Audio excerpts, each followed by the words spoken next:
কিন্তু একটা বিষয় আমার হৃদয়ে আজকে খুব আঘাত করছে, সেটা একটু বলতে চাই। আমি এয়ারপোর্টে আসার পরে দেখলাম আমাদের ইউনিভার্সিটির স্টুডেন্ট হাদি নাম না, ওই ছেলেকে গুলি করা হয়েছে নাকি।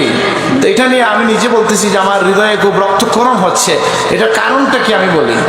একজন মানুষকে যখন অন্যায়ভাবে হত্যা চেষ্টা করা হয়, কোনো মানুষ কোনো মুসলমান এটা মানতে পারে না, মানতে পারে। আর এর বাইরে আমার যে বক্তব্য, আমার খুব ভয় হয় যে এই যে সামনে যে সময়টা আছে, এই সময় তো এই দেশে অনেক মিছিল হবে, অনেক মানুষের চলাফেরা হবে, অনেক জনসমাগম হবে, হবে কি না। আমার ভয় লাগে যে এই দেশে কোনো উদ্দেশ্যমূলকভাবে কেউ কোনো মেসাকার করতে চায় কিনা। আল্লাহ এই দেশকে হেফাজত করুন, আমিন। এই জন্য প্রশাসনকে সচেতন থাকতে হবে এবং বিবদমান দল যারা আছেন তারাও পরস্পরের কাদা ছোড়াছুড়ি থেকে বেঁচে থাকতে হবে। হিংসা বিদ্বেষটা কমায় ফেলতে হবে, বিদ্বেষমূলক বক্তব্য দেওয়া যাবে না, এবং আমরা পরস্পরের প্রতি সহনশীল হব যাতে অন্যরা সুযোগ নিতে না পারে। এখানে কারা এটা করতে চায় আমার বলেন, কারোর সাথে বিরোধিতা করতে কি গুলি করা লাগে? এটা খুব ভয়ঙ্কর কথা।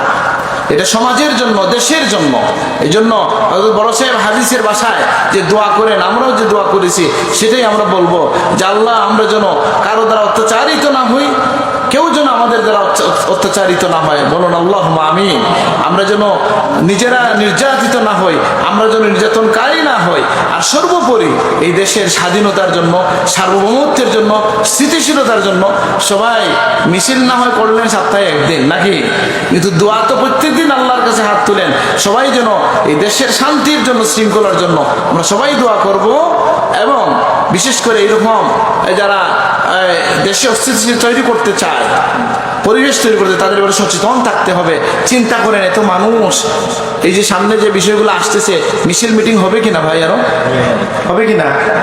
এখন যদি এরকম কিছু মানুষ বের হয়ে যায় যে গুলি টুলি করবো, তো কি হবে এই দেশে? হ্যাঁ, একেবারে রক্তাক্ত অবস্থা তৈরি হয়ে যাবে।